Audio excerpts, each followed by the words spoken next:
So today I'm going to be making salted caramel cookies. Oh my stars, they are absolutely fabulous. So the first thing that you want to do, preheat your oven to 350 degrees, and then we're going to get started by melting 2 sticks of butter on our stovetop. Okay, so you're going to start with 2 sticks of butter in your saucepan, and I've got this on a medium heat, and we're just going to get this all melted down to start with, and then we're just going to let it sit here and kind of bubble and get kind of foamy and have some brown sticking to the bottom of the pan, and then it's going to be ready. Okay, now that our butter has melted and it's starting to get kind of like a foamy look to it. Can you see that kind of foam look to it? That's when you want to go ahead and start stirring this, and you're going to stir it constantly at this point. And when it starts to turn kind of brown and smell oh so yummy, and just get a few little brown bits on the bottom of the pan, we're going to go ahead and transfer this butter into our mixing bowl here. And then we're going to set it aside and just let it cool down. So you're just going to stir constantly at this point. Okay, as you can see, our butter has turned a nice brown color, starting to get just a little bit of the brown bits on the bottom of the pan. I don't know if you can see them or not, but just starting to get those. So we're just going to let this sit just a couple more minutes until I start seeing some little brown flakes here in my pan, and that should be just any minute. Okay, starting to see some little brown flakes.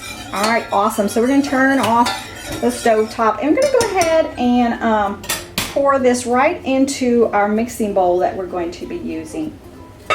And we're just going to set that aside and let that cool down for a minute while we continue with the rest of this cookie recipe. Okay, so the next step to our cookie recipe is we're going to mix our dry ingredients together, and I just got a medium-sized bowl and a whisk. So first thing you're going to need is 2 1/4 cup of flour. We're going to need 1 teaspoon of baking soda, and then 1/2 teaspoon of salt, and also 2 tablespoons of instant coffee. Now, at this point, you do not have to add this instant coffee if you do not like coffee, or you can add less than the 2 tablespoons. You can add just a little bit, just to give it a little bit of flavor. If you want all the coffee in there, that's fine. Now, if you do not drink instant coffee, which I do not, at the store you can buy these little packets like this, where you get just a little bit of coffee. And I used 4 of these little bitty packets because, like I say, do not drink instant coffee. So I got these at the store for like $1. So I didn't want to spend all that money on coffee that I wasn't going to drink. So you can add the whole thing, which I am. And but like I say, you do not have to do this at all. You do not have to add coffee at all. But oh my goodness, I love that smell.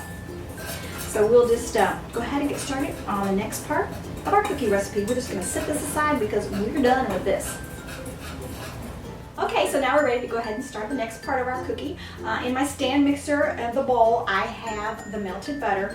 And you can use a hand mixer as well at this point. Just be sure that you pour your butter into the bowl that you're going to be mixing everything in. To that, we're going to add 1 1/4 cup of a dark brown sugar.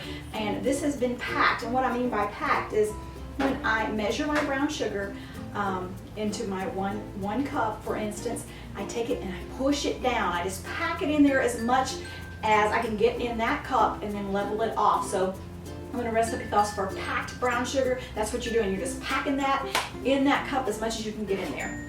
So anyway, in there my brown sugar goes, and then we're also going to add 1/4 cup of white sugar. We're just going to mix that up until it's nice and smooth and well incorporated here. And this takes a little bit of time. Just about 3 minutes is about what it takes.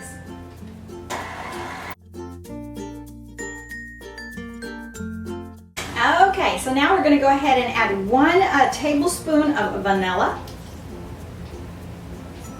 and also 1 egg and 1 egg yolk. So on one of your eggs, you want to drain off the egg white, because you do not need the egg white for one of your eggs. So 1 full egg and 1 egg yolk. And we're just going to mix that till it's well incorporated.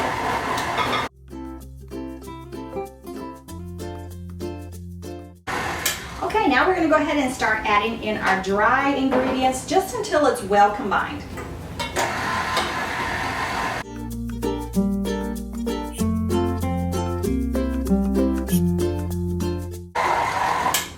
Okay, so that's now all well mixed together here. Oh my goodness, that smells oh so yummy.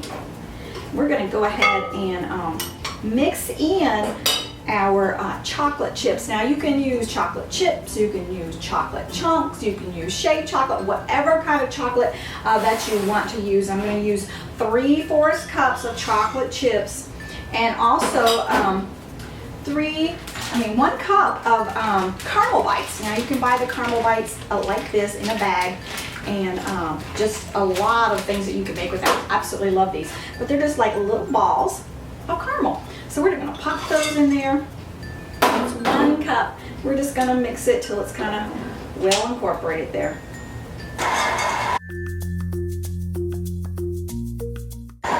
Okay, y'all, so now our cookie dough is ready. We're going to go ahead and put it on our baking sheets. Get these things in the oven. Okay, so we're ready to go ahead and get our cookies onto our baking sheet. Now you can just line a baking sheet with some parchment paper, or you can spray it lightly with some cooking spray, whatever you have. But today I am going to use a parchment paper, and I'm just going to take a teaspoon of the cookie dough and put it right onto my cookie sheet. And I do put a dozen cookies to each cookie sheet. We're going to put these in a 350-degree oven for about 10 minutes, just until our edges are nice and golden brown. And then immediately when they come out of the oven, we are going to be sprinkling them with some sea salt. Oh my goodness.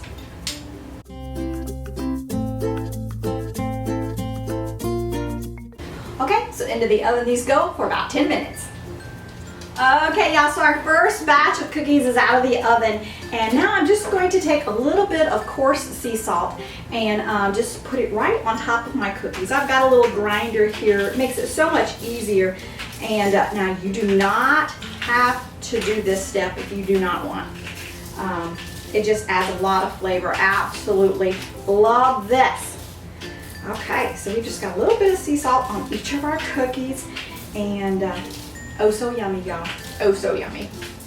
Okay, now that I've got the sea salt on, I'm going to go ahead and just get the cookies onto a wire rack so that they can cool off completely.